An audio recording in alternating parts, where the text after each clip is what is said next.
అన్న ఈ టెట్ అంశం ఏందన్న? టెట్ సుప్రీంకోర్టు తీర్పు ఇచ్చింది, 2 సంవత్సరాల ఖచ్చితంగా పాస్ కావాలందరని చెప్తా ఉన్నది. అసలు అవసరం లేని కేసు అది.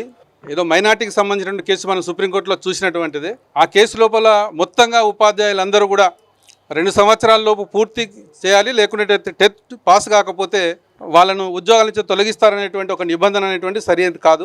కనుక మేము తెలంగాణ రాష్ట్ర టీచర్ ఫెడరేషన్గా సుప్రీంకోర్టులో రివ్యూ పిటిషన్కు వెళ్ళాం. అది ఇవాళ రేపు అది కూడా నోటిఫై అవుతుంది. అదే రకంగా మేము ధన్యవాదాలు తెలుపుతున్నాం ఈ రాష్ట్ర ప్రభుత్వానికి. రాష్ట్ర ప్రభుత్వం కూడా రివ్యూ పిటిషన్ వేయడం జరిగింది. ఇక్కడ అంశము టెట్ అనేటువంటిది ఒక 20 మార్కుల ఎగ్జామ్.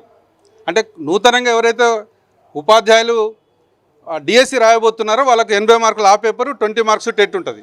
మరి ఇన్ సర్వీస్ వాళ్ళకు 20 మార్కులు ఏం చేసుకున్నది? కనుక 20 మార్కులు పెట్టేసి అంటే నిబంధన చాలా క్లారిటీ ఉంది. 2010లో ఎన్సిటి నోటిఫికేషన్ ఏప్రిల్ 1 నాడు విడుదల చేసింది. ఆ నోటిఫికేషన్లో చాలా క్లారిటీగా ఈ నోటిఫికేషన్ ముందున్నటువంటి ఉపాధ్యాయులకు అవసరం లేదన్నది.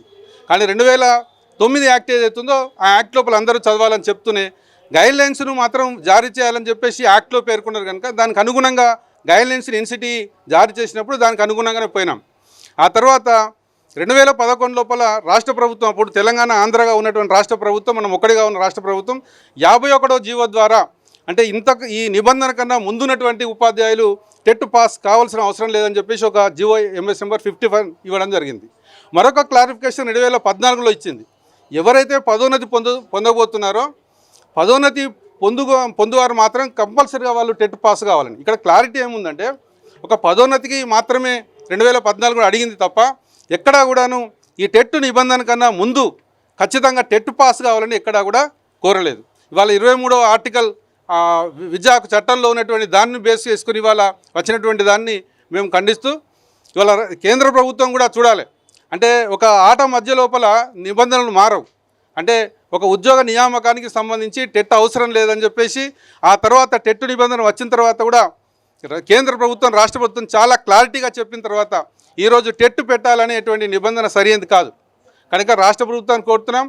ఇక్కడ చాలామంది బీఈడీతోని మరి ఎడ్జిటీలుగా ఉన్నటువంటి వాళ్ళు కూడా ఉన్నారు. మరి టెట్ 1 రాయాలంటే వాళ్ళకి అర్హత డీఈడీ ఉండాలి. ఇవన్నీ కూడా 2 సంవత్సరాల్లో ఎట్లా చేస్తారు? కనుక ఈ సమస్య పరిష్కారం ఈ రాష్ట్రంలో కాదు, దేశవ్యాప్తంగా 25 లక్షల మంది ఇవాళ దీన్ని ఎఫెక్టెడ్ టీచర్స్ ఉన్నారు. కనుక వారందరినీ కూడాను సానుకూలంగా పరిశీలించి ఈ యొక్క నిబంధనను తొలగించి ఇన్ సర్వీస్లో అంటే ఈ నిబంధన కన్నా ముందున్నటువంటి ఉపాధ్యాయులకు న్యాయం చేయాలని కోరుతున్నాం.